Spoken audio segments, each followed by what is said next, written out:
everyone. This is Jama Hernandez with Amber Grants for Women. I am so excited to be introducing you to our $25,000 winner.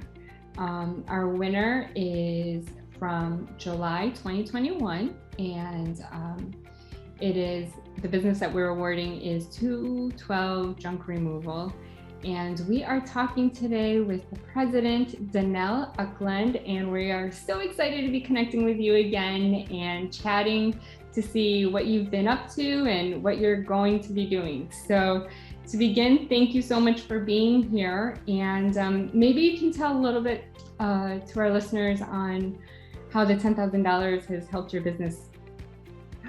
Okay, well, first of all, thank you for having me here. I'm so grateful to be here. It's been an incredible journey for me. Since receiving the $10,000 prize, I had chosen to utilize those funds to upgrade the equipment for the business. And one thing that I did do was put those funds into a new used vehicle for the business, which has been really neat. It's helped my customer base grow exponentially. It's also allowed me to take on bigger jobs. And another thing that truck has provided me with is a source of advertisement. One thing that we do with the truck is when I'm having lunch or the vehicle is not in use, I have a tendency to park the vehicle in a busy shopping area or a place like Costco or Home Depot. On the sides of the vehicle, there will be signage similar to the one that you see behind me here.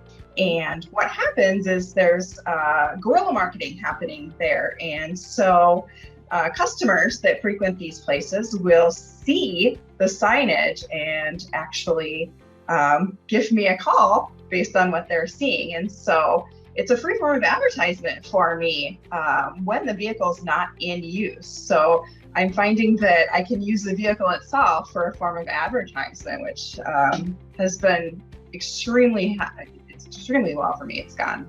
Wow, that is pretty awesome. I love it. You're meeting people right where they're at, literally. So literally, cool. Yes. And what a great opportunity places like Home Depot are for me. You know, people are always renovating and getting rid of old things, in with the new things once they're there. And so it's been a very popular thing for me to do. Super cool. Now that you have been awarded the $25,000, we are so excited to see what you're going to be doing with these funds in the next year. So maybe can you tell us a little bit about how you plan on using these funds? Well, of course, I'm so thrilled.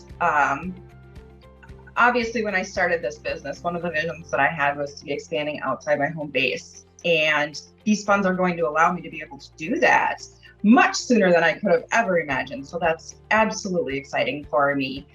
So one of the things that I'll be doing is expanding my home base out into a warehouse area. So I'm currently looking for a lease on a warehouse. A small warehouse. And what that will allow me to do is keep more of the items that I pick up in storage longer. I don't have the available space to do that. And what that's going to do for my business is it'll give me the opportunity to either find someone to upsell the items to, or it'll find me an organization that I can donate those items to. And this is something that I deal with or struggle with frequently in this business. I don't have the spatial resources in order to keep things aside. A lot of what I deal with is things that could be donated or upcycled or that somebody else could utilize, don't actually get to the person that could use them simply because I don't have the storage space to do that. And having that additional space is going to allow me the time in order to find that home for that piece of furniture or a place, a donation center that can accept that bed, or someone that would like to upcycle a dresser. So it's going to be so beneficial to my business to have that extra space. And of course, a portion of the money is going to be used to finance more additional equipment so that I can haul bigger and better loads, which of course is going to grow my customer base even more, which I'm so thrilled about. So that's exciting. And again, putting it into advertisement is going to be the key things that this money is going to go towards for me. Wonderful. I love that you're being thoughtful with the items that you collect and are repurposing them so that other people can use them. It's just amazing for other people and it's amazing for our environment. So it's a win-win for everybody. I absolutely love that. Absolutely. Yeah. So when you think about your business, what differentiates you from your competitors that are in the community? I would actually have to say there's an emotional component that goes with some of what I do.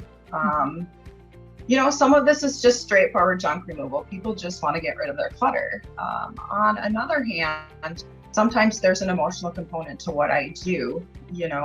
When someone calls me when they've lost a loved one and they're trying to get rid of their things, or maybe a senior citizen calls me and they're having to downsize their home into a smaller apartment, and the items that I'm taking are not necessarily items that these people want to get rid of.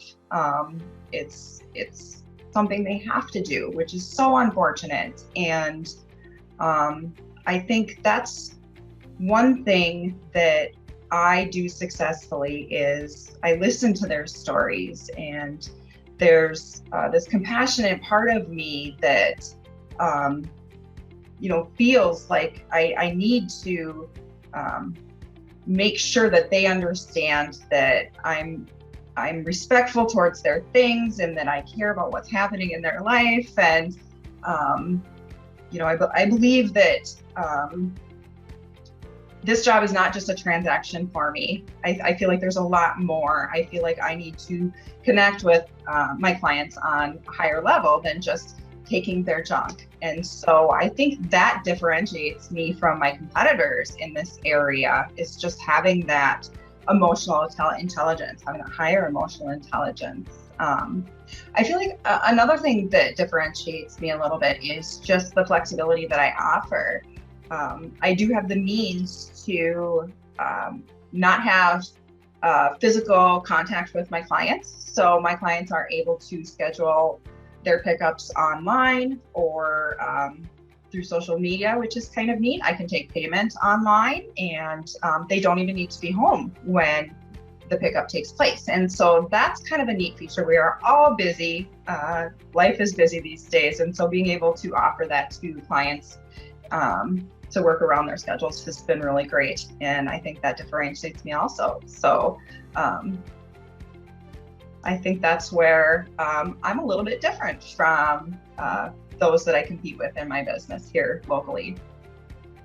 That's wonderful. It sounds that you are meeting people where they're at. If they, you're available to them if they want to tell you their story, and you're also available for them if they just want it done and as little interaction as possible. And so that's awesome that you're paying attention to what they're telling you they need and giving them that. And so very nice.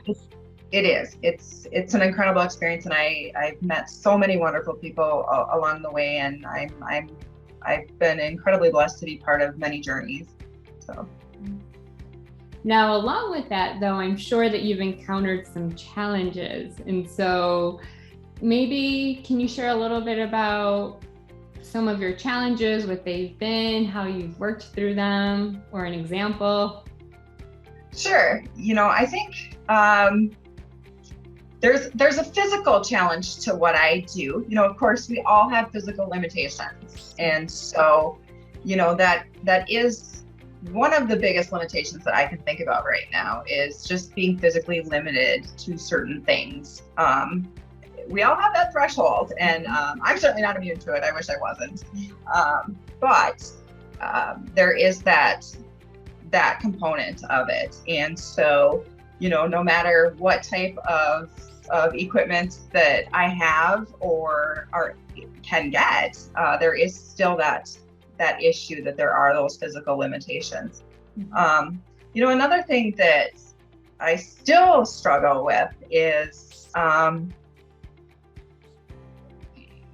showing up on a job site and somebody saying to me, "Oh, I thought that you just answered the phone," or things like that. That I feel like I consistently need to prove myself and my capabilities. And so those are some things that I struggle with still to this day. And I feel like I'll still struggle with that for some time, if not always. And so that's okay. The one thing that I can do to overcome that is to just continue doing what I'm doing and continue posting pictures and continue just to document what I can do. And so it's not necessarily what I can't do, it's what I can do. And so I'll continue to take that route, and just the proof is in the pudding, so to speak. So absolutely. And we're so proud that you're not letting that get to you. Very cool. Yeah. And so one final question, how can the WomensNet network, so our viewers, the people that we email, that are following us on Facebook, what can we all do to support you and your business? Well, of course, liking me on Facebook would be a great start. I would always appreciate that. That's 212 Junk Removal Services on Facebook. That would be wonderful. And just knowing that there's a support system out there for me and similar business entrepreneurs as myself is just such a force. And that's amazing in itself, and so supportive. So just like me on Facebook. Awesome. We can do that. And we are so happy to have awarded you the $25,000, and we look forward to following you through this next year and seeing what else you continue to do. And we thank you so much for hanging in there. We know that it can be tough. So thank you so much for your time and for sharing your story and for being honest about everything. We know that there are challenges, and yet you continue to stick with it and overcome them. And so thank you so much. Thank you. Thank you, WomensNet, and thank you, everyone out there. Awesome. So if you haven't already, I do encourage you to see the July 2021 video with Danell. She shares a little bit about how her business developed and evolved to what it is now in her journey. And so it's a really wonderful, beautiful, inspiring, and touching story. So I encourage you all to view it if you haven't, and definitely check her out on Facebook. Thank you so much for your time. Thank you. All right. Have a happy new year.